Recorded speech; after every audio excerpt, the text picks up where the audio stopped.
Bismillahirrahmanirrahim. Assalamualaikum warahmatullahi wabarakatuh. Alhamdulillahi wa kafa wassalatu wassalamu ala rasul mustafa wa ala alihi wa sahbihi wa man ihtada. Amma ba'du.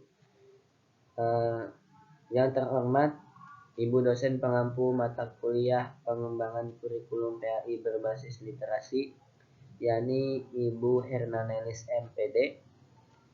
Dan tak lupa kepada teman-teman kelas PAI 5A yang saya banggakan. Di sini saya dari kelompok 1 atas nama Nur Alif Setiawan dengan NIM 2012100003 akan ada tiga topik pembahasan yang akan kita bahas. Yang pertama yakni mengenai hakikat pendidikan, hakikat kurikulum. Yang kedua mengenai pengembangan kurikulum, dan yang ketiga kurikulum abad 21. Langsung ke topik yang pertama yakni mengenai hakikat kurikulum. Hakikat dari kurikulum ialah kegiatan yang mencakup berbagai rencana kegiatan peserta didik yang terperinci berupa bentuk-bentuk bahan pendidikan, saran-saran strategi belajar mengajar, pengaturan-pengaturan program agar dapat diterapkan, dan hal-hal yang mencakup pada kegiatan yang bertujuan mencapai tujuan yang diinginkan. Istilah kurikulum itu pada awalnya digunakan dalam dunia olahraga yang berasal dari kata pelari ataupun tempat berpacu. Pada saat itu, kurikulum diartikan sebagai jarak yang harus ditempuh oleh seorang pelari mulai dari start sampai finish untuk memperoleh medali atau penghargaan. Kemudian, pengertian tersebut diterapkan kepada dunia pendidikan menjadi sejumlah mata pelajaran ataupun subjek yang harus ditempuh oleh seorang siswa dari awal sampai akhir program pelajaran untuk memperoleh penghargaan dalam bentuk ijazah. Dari pengertian tadi, ada dua hal pokok yang terkandung dalam kurikulum. Yang pertama adalah adanya mata pelajaran yang harus ditempuh oleh siswa, dan yang kedua adalah tujuan utamanya adalah untuk memperoleh ijazah. Ada tiga topik pembahasan yang akan kita bahas. Yang pertama yakni mengenai hakikat pendidikan, hakikat kurikulum. Yang kedua mengenai pengembangan kurikulum, dan yang ketiga kurikulum abad 21. Kemudian topik yang kedua yakni mengenai pengembangan kurikulum.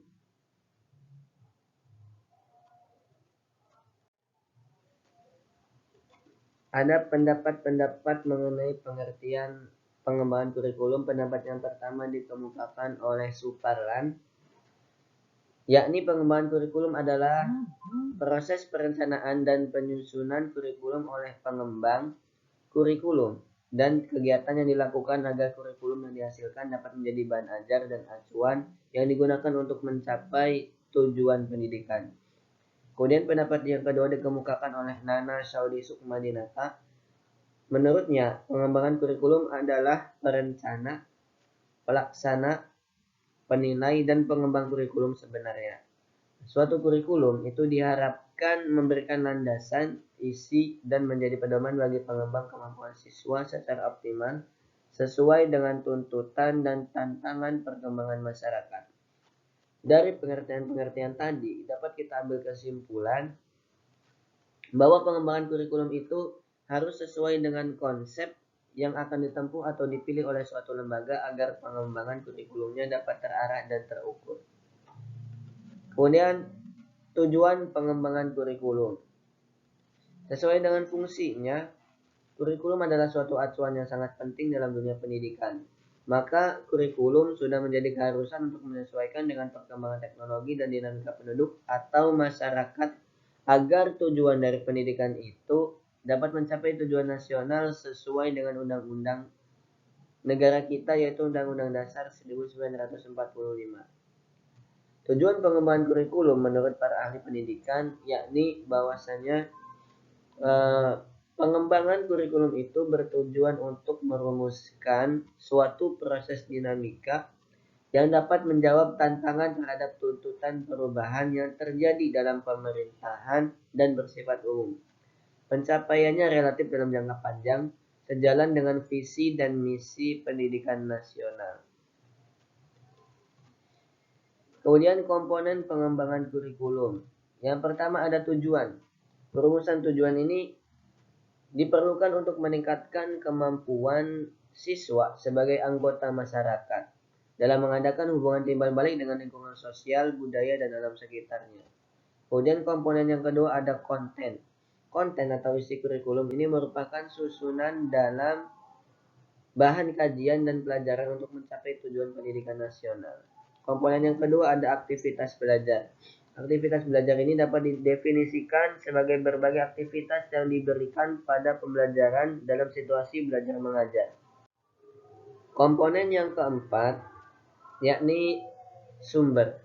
Sumber yang dapat digunakan untuk mencapai tujuan pendidikan bisa berupa buku, perangkat lunak komputer, film, dan kaset video, atau bisa dari kaset, televisi, dan lain sebagainya. Kemudian komponen yang kelima ada evaluasi. Evaluasi atau penilaian ini dilakukan secara bertahap, berkesinambungan, dan bersifat terbuka. Dari evaluasi ini dapat diperoleh keterangan mengenai kegiatan dan kemampuan belajar siswa dan pelaksanaan kurikulum oleh guru dan tenaga kependidikan lainnya. Ada tiga topik pembahasan yang akan kita bahas. Yang pertama yakni mengenai hakikat pendidikan, hakikat kurikulum. Yang kedua mengenai pengembangan kurikulum, dan yang ketiga kurikulum abad 21. Lanjut ke topik yang ketiga yakni mengenai kurikulum abad 21. Pendidikan pada abad 21 merupakan pendidikan yang mengintegrasikan antara kecakapan pengetahuan, keterampilan, dan sikap, serta penguasaan teknologi terhadap informasi dan komunikasi. Nah, kecakapan tersebut dapat dikembangkan melalui berbagai model kegiatan pembelajaran berbasis pada aktivitas yang sesuai dengan karakteristik kompetensi dan materi pembelajaran. Selain daripada itu, kecakapan yang dibutuhkan dalam dunia pendidikan pada abad 21 adalah keterampilan berpikir lebih tinggi yang sangat diperlukan dalam mempersiapkan peserta didik dalam menghadapi tantangan global, atau dengan kata lain pendidikan dapat menciptakan masyarakat terdidik yang di masa depan nanti dapat bersaing dengan negara lain.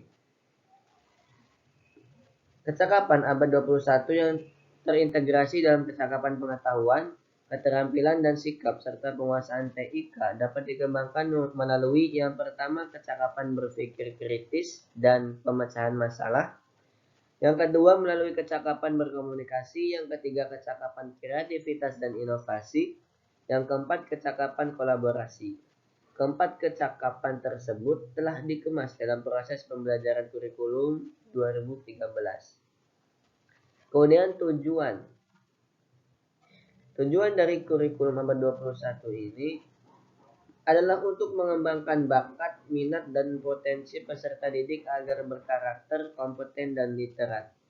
Untuk mencapai hasil tersebut, diperlukan pengalaman belajar yang dapat bervariasi, mulai dari yang sederhana sampai pengalaman belajar yang bersifat kompleks.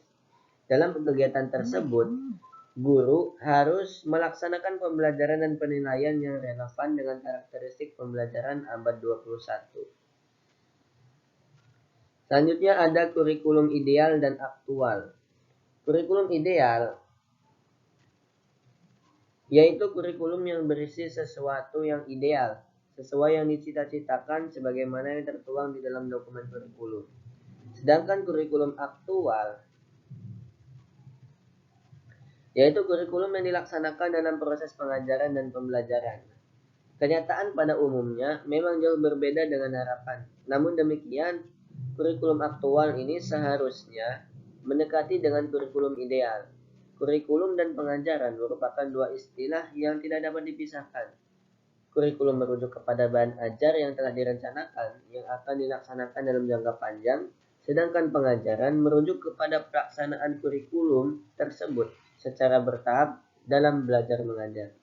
Jadi kurikulum ideal adalah kurikulum yang diharapkan dapat dilaksanakan dan berfungsi sebagai acuan atau program guru dalam proses belajar mengajar. Karena kurikulum ini menjadi pedoman bagi guru, maka kurikulum ini juga disebut kurikulum formal atau kurikulum tertulis. Namun, dalam prakteknya, pelaksanaan kurikulum ideal ini mengalami beberapa hambatan dalam pelaksanaannya. Kurikulum ideal mengalami beberapa hambatan, diantaranya adalah sarana dan prasarana, kemudian kemampuan guru serta kebijaksanaan sekolah atau kepala sekolah. Karena hal tersebut, maka guru harus bisa melakukan kurikulum aktual. Maksudnya sesuai dengan keadaan yang ada. Inilah yang disebut sebagai kurikulum aktual, sesuai dengan keadaan yang ada. Semakin jauh jarak antara kurikulum ideal dengan aktual, maka dapat diperkirakan makin buruklah kualitas pendidikan di sekolah tersebut, demikian juga sebaliknya. Mungkin itu saja yang dapat saya sampaikan. Kurang lebihnya mohon maaf. Wassalamualaikum warahmatullahi wabarakatuh. Ada tiga topik pembahasan yang akan kita bahas. Yang pertama yakni mengenai hakikat pendidikan, hakikat kurikulum. Yang kedua mengenai pengembangan kurikulum, dan yang ketiga kurikulum abad 21.